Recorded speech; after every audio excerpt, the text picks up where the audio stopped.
¿por qué pasan cosas malas a personas buenas?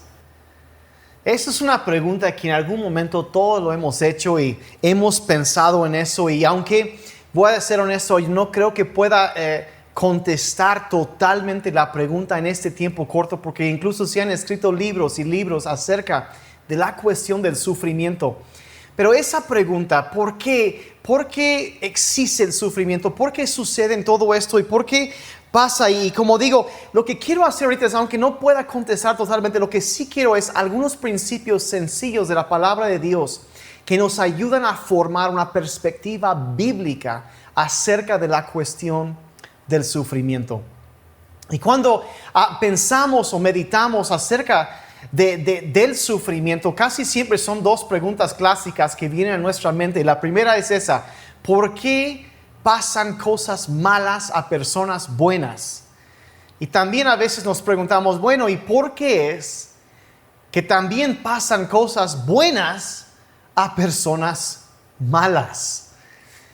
Y ambas cosas nos preguntamos, y honestamente esta pregunta o esta cuestión es la razón que a veces a muchas personas incluso se han alejado de Dios cuando no han llegado a las conclusiones correctas. Así que es importantísimo que nos informemos de acuerdo a la Biblia, porque suceden situaciones en la vida y a veces vamos, según nosotros vamos bien por la vida y decimos, bueno, ¿por qué me pasó esto? ¿Qué está pasando? ¿Por qué me pasa esto si estoy dando mis diezmos, si estoy siendo fiel, estoy honrando a Dios? ¿Por qué tengo problemas? ¿Por qué sucedió esta pérdida, esta muerte? ¿Por qué sucede? ¿Por qué pasó? Y esa pregunta, bueno, ¿por qué está pasando?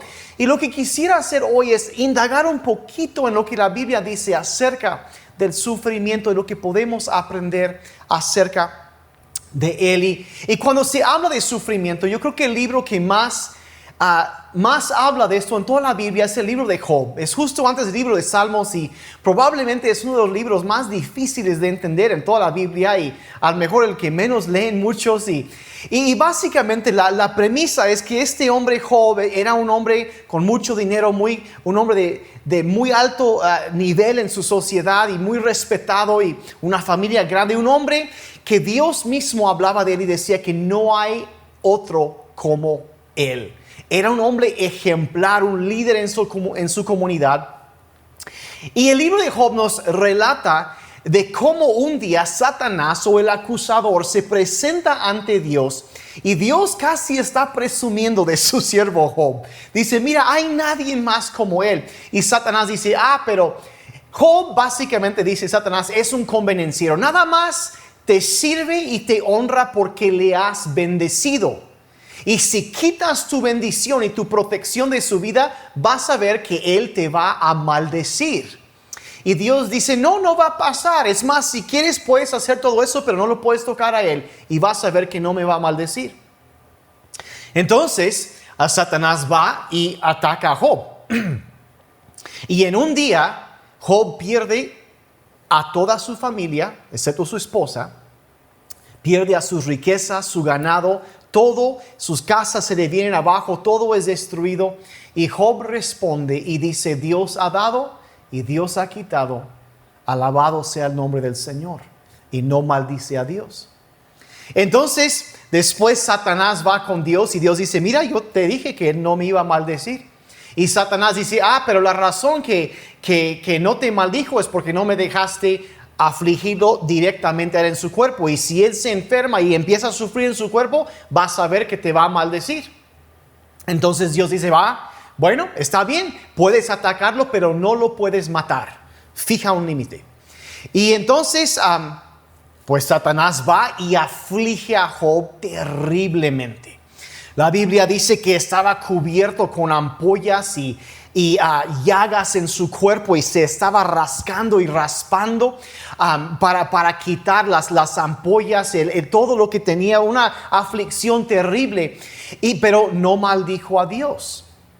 Y ahí estaba sufriendo y yo quizá has oído hablar de una mujer llamada la Madre Teresa en Calcuta. Y ella, una gran mujer de Dios que que sufrió y luchó con la depresión durante toda su vida. Y una vez le preguntaron por qué era que Dios había permitido todo eso y por qué estaba ella luchando con eso. Y ella dice, miren, yo sé que Dios nunca va a permitir más allá de lo que yo pueda soportar. Dice, pero a veces quisiera que Dios no confiara tanto en mí.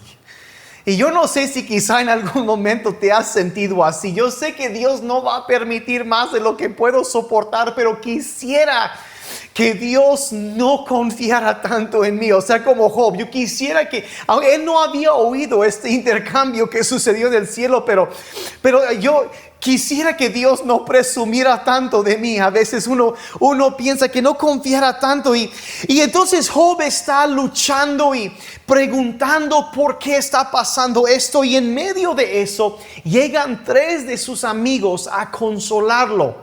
Se llamaban Elifaz, Bildad y Zofar. Y estos hombres llegan y se quedan callados una semana entera. Se sientan allí en el polvo con él, en medio a lo mejor del basurero, de las ruinas de su casa donde él estaba sentado, y se sientan y no dicen nada.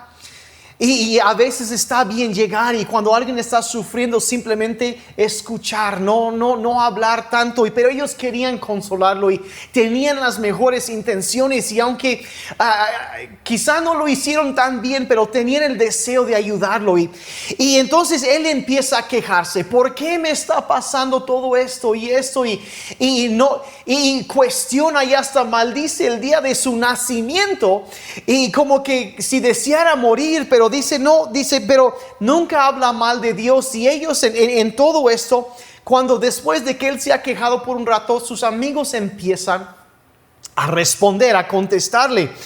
Y la postura básica de ellos, el argumento que mucha gente hoy en día también tiene, la filosofía común en ese entonces, era que el sufrimiento es la cuestión de la causa y el efecto, de sembrar y de cosechar, y decir: mira, si te está pasando algo malo es porque pecaste, hiciste algo malo, y ahora ese es el efecto. Ya estás recibiendo, estás cosechando lo que tú sembraste.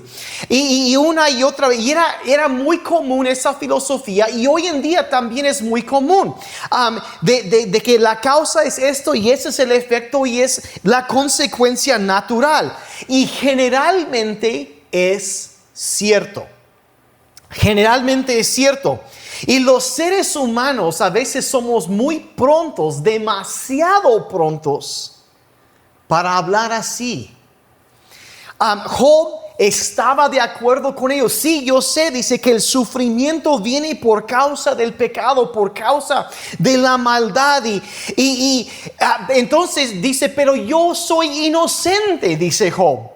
Entonces ellos afirman, bueno, entonces, y ahí empieza: no, es que tú estás mintiendo, estás negando algo, seguramente hiciste algo que no te diste cuenta. Y dice: pero yo me he examinado, y ellos dicen: no, entonces estás mintiendo, estás negando la realidad, realmente estás en pecado y no lo quieres admitir. Pero Job dice, y ellos siguen: es por eso que estás sufriendo, estás acusando a Dios de ser injusto. Le dicen un montón de cosas, y Job en todo dice: pero es que no he pecado. Dice que Dios, que me indique qué fue lo que hice, y no sé.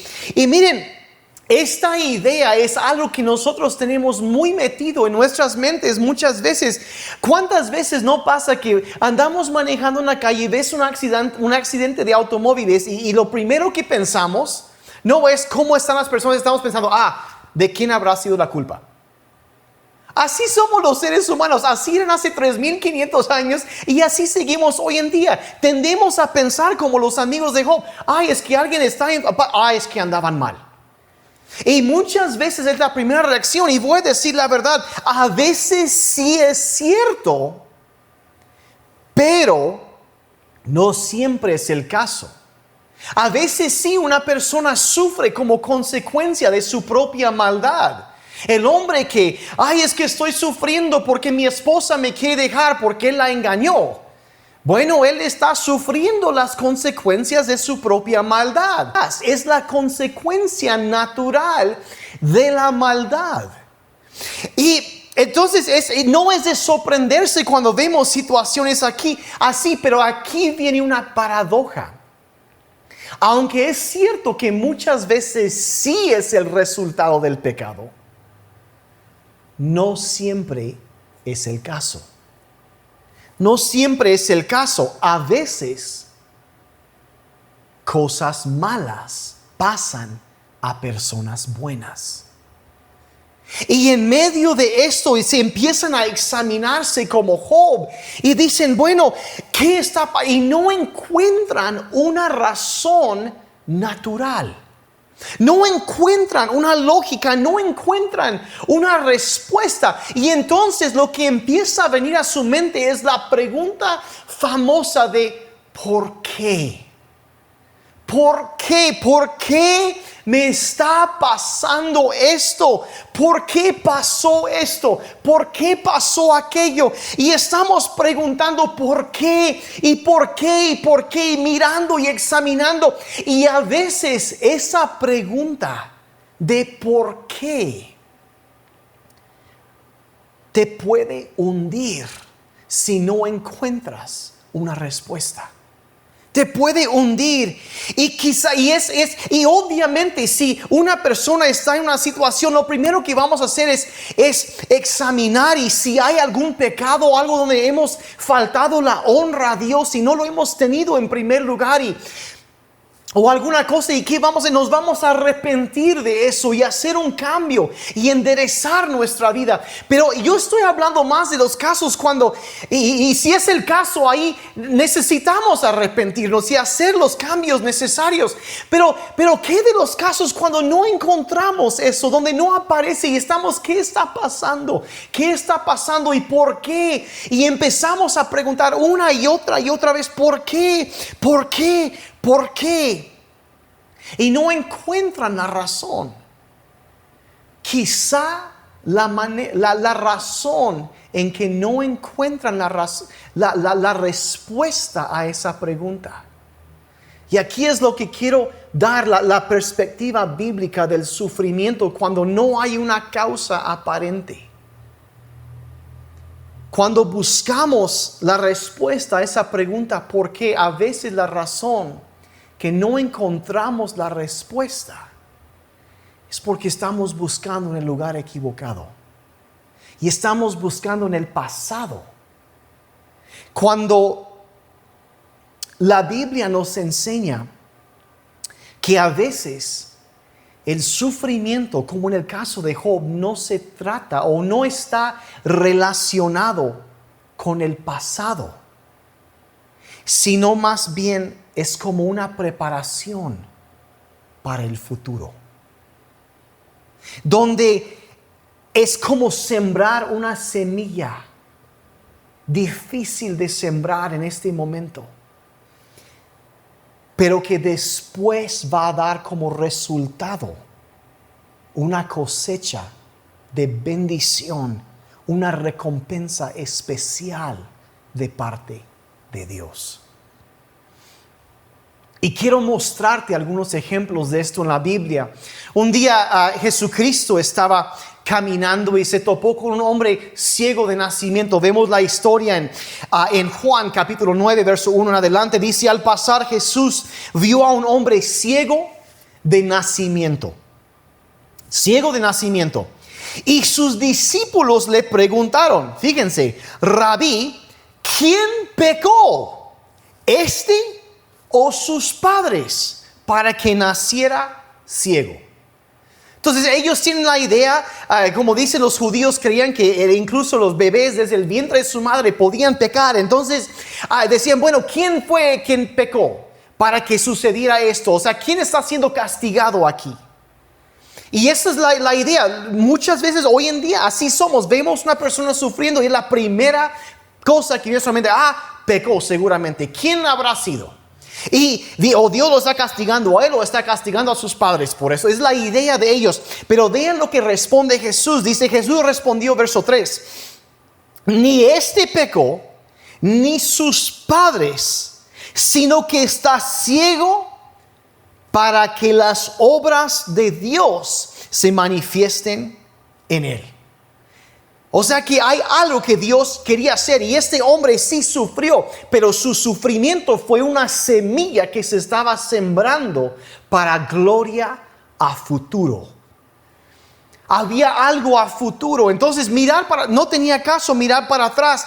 Y este principio lo encontramos en toda la Biblia. Por ejemplo, en el libro de Génesis está José, la famosa historia de José, que era un buen muchacho y él sufrió terriblemente. Él habló y dijo la verdad y sus hermanos se enojaron con él porque había dicho la verdad, nada mal con eso.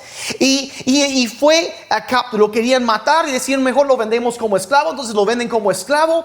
Llega a la casa queda como esclavo en la casa de Potifar y de ahí está así, tratando de hacer que las cosas marchen adelante. Lo acusan falsamente y él por vivir una vida de rectitud, de resistir las tentaciones y el pecado, lo acusan falsamente y lo mandan a la cárcel. Y yo me imagino que él está pensando, bueno, ¿qué está pasando? ¿Por qué me está pasando esto a mí? Pero en todo esto Dios pudo tomar lo que estaba sucediendo y lo volteó y lo elevó en el momento indicado para salvar la vida de muchas personas. Y aunque el diablo a veces hace cosas, Dios puede usar eso para causar el bien más adelante. Dios, al final de su vida, José dice que Dios había permitido lo que sucedió, lo cambió en bien para evitar problemas todavía más grandes y para salvar a muchas personas. Y él entendió eso, aunque cuando sufrió no era para algo pasado, era para algo futuro, para preparación, para colocarlo. Entonces es una perspectiva diferente. Y cuando vemos, por ejemplo, a Jeremías, el profeta Jeremías, él sufrió terriblemente, pero era un hombre justo. Era un hombre bueno. Cuando lo vemos, y ni hablar de personas como el apóstol Pablo, que sufrió muchísimo, como el apóstol Juan, como Esteban, un gran hombre que fue muerto. Estas cosas, la lista sigue, con personas buenas a quienes les pasaron cosas malas. Y algunos seguramente están, pero todo lo que hicieron sembró algo para el futuro. Y a lo mejor estás pensando, adelantando, y ha venido ya a tu mente el caso más grande de todos, que obviamente es el Señor Jesucristo, que era totalmente inocente y aún así sufrió y murió. Pero de lo que Él sembró, de la muerte, el sufrimiento que Él vivió, lo que nos tocaba correctamente y merecidamente a nosotros, Él lo llevó. Lo que Él sembró, ahora nosotros estamos cosechando los beneficios de su sacrificio. Una semilla que se sembró, que después trajo una gloria eterna. Y Jesucristo mismo, hablando con sus discípulos antes de su muerte, explicó lo que iba a pasar en las siguientes palabras. En Juan 12:24 dice: en verdad les digo que si el grano de trigo no cae en tierra y muere, se queda solo. Pero si muere, produce mucho fruto. Produce mucho fruto. Y quizá tú estás viviendo una temporada en tu vida en donde estás con esa pregunta en tu mente: ¿por qué me está pasando esto? Y como dije, si estás practicando el pecado, si estás viviendo en el pecado, necesitas arrepentirte, necesitas dejar eso y hacer correcciones. Pero si te has examinado y no encuentras una causa, una explicación, considera que lo que ha pasado o lo que está pasando puede ser porque Dios quiere producir algo en ti para el futuro. Puede producir, quiere preparar, está preparando algo en ti. Y mira, tú no puedes, ni tú ni yo podemos ver el futuro, pero Dios sí. Y aunque tú no ves ni entiendes lo que está pasando, Dios sí está obrando y va a producir algo más grande y mejor que lo que puedes imaginar. Y así Pablo lo explicó así en 2 Corintios 4, dice: lo que sufrimos en esta vida es cosa ligera que pronto va a pasar, pero nos trae como resultado una gloria eterna, mucho más grande y abundante. Hay momentos, hay temporadas, estaciones en nuestras vidas que parecen interminables. Momentos y tiempos a veces dura años en donde estamos pensando, bueno, estoy tratando de hacer el bien y sembrar bien, pero no veo la cosecha. Y hay momentos, y muchas veces la temporada de la siembra es una temporada donde uno llora, donde hay dolor, donde hay esa separación, que yo estoy soltando esto y yo quería esto, pero ya se desgarró esta parte de mí, lo entregué y siento que ya se ha muerto esto y es algo enterrado ahí. Y el salmista habló de esto y dijo: los que siembran con lágrimas segarán con gritos de júbilo. Dice: el que anda con lágrimas llevando la semilla de la siembra, en verdad volverá con gritos de alegría, trayendo sus gavillas. O sea que hay momentos en la vida donde estamos sí sembrando y no entendiendo lo que va a pasar, y parece que yo estoy soltando y dejando esto, pero de la misma manera que ese agricultor suelta esa semilla y lo deja ahí y confía en que Dios de alguna manera va a hacer que venga un resultado de eso, nosotros también tenemos que vivir así. Aunque estoy ahorita sembrando en lágrimas por perdí esto, sucedió esto y no lo entiendo, pero lo voy a sembrar como una semilla, y yo sé que en un momento Dios, aunque yo estoy llorando en este momento, llegará el momento cuando la cosecha vendrá y habrá gritos de alegría en mi vida cuando yo veo la gran recompensa que Dios va a traer. Y mira, hay momentos en la vida donde está bien y es correcto llorar. Y es correcto, la Biblia dice que hay un tiempo para llorar. Y hay tiempos, es correcto, es natural y es sano, es correcto.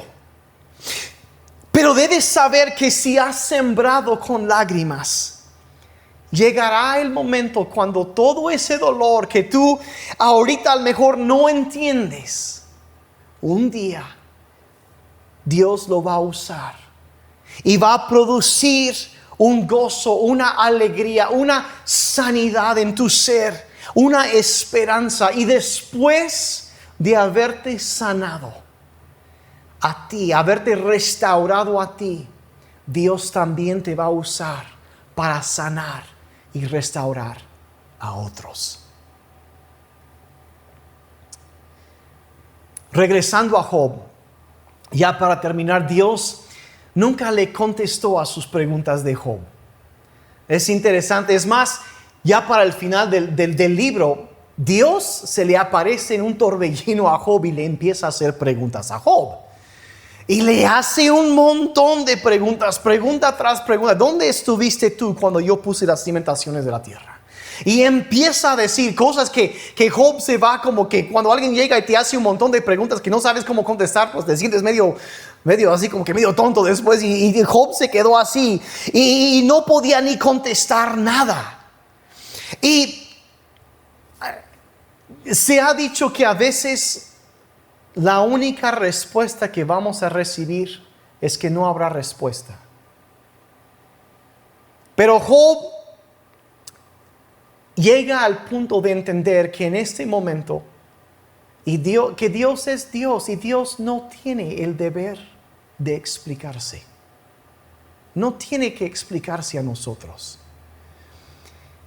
En el libro de Eclesiastés, y con esto ya quiero casi ir terminando, se nos advierte lo siguiente. Dice, no te precipites con tu boca, ni se apresure tu corazón a proferir palabra delante de Dios. Porque Dios está en el cielo y tú sobre la tierra. Y por tanto, que sean pocas tus palabras. Dios no es un genio al cual vamos a frotar una lámpara mágica y Dios va a aparecer para dar lo que deseamos, nuestras peticiones. No es tanto así. Sí responde, pero no es como digo, de una lámpara mágica para cumplir nuestros deseos. Dios es Dios y nosotros no somos Dios. Y Él no está para cumplir nuestros antojos. No está para servirnos a nosotros. Nosotros estamos para servirlo a Él. Y Job no recibió una respuesta de parte de Dios a esa interrogatoria que él tenía. Pero henos aquí, 3,500 años después, y seguimos siendo consolados por la experiencia que este hombre vivió. Y hay que entender que Dios es suficientemente poderoso como para sacar incluso de lo malo algo bueno. Y es lo que hace. Es lo que hace. Pedro habla de esta situación. Su primera carta, capítulo 4, verso 15 en adelante, y contrasta estas dos cosas. Dice que sí, a veces hay personas que sufren por hacer el mal, pero también hay otro tipo de sufrimiento. Y dice así el verso 15, dice que de ninguna manera sufra alguno de ustedes como asesino o ladrón o malhechor o por entrometido. O sea, se les está diciendo, ¿saben qué? Dejen estas cosas y para que no sufran por eso. Dice, verso 16, pero si alguien sufre como cristiano, que no se avergüence, sino que como tal glorifique a Dios. Porque es tiempo de que el juicio comience por la casa de Dios. Y si comienza por nosotros primero, ¿cuál será el fin de los que no obedecen el evangelio de Dios? Y si el justo con dificultad se salva, ¿qué será del impío y del pecador? Así que verso 19, fíjate, dice, así que los que sufren conforme a la voluntad de Dios, encomienden sus almas al fiel Creador, haciendo el bien. Haciendo el bien. ¿Y qué está diciendo? ¿Sabes qué? Hay momentos cuando viene sufrimiento. Dios lo permite a veces, pero no va a permitir más allá de lo que podemos soportar. Y en algo Él es fiel, nos va a guardar, nos va a cuidar y va a producir adelante. No sabemos en qué momento, pero Él va a producir un peso mayor de gloria en la eternidad.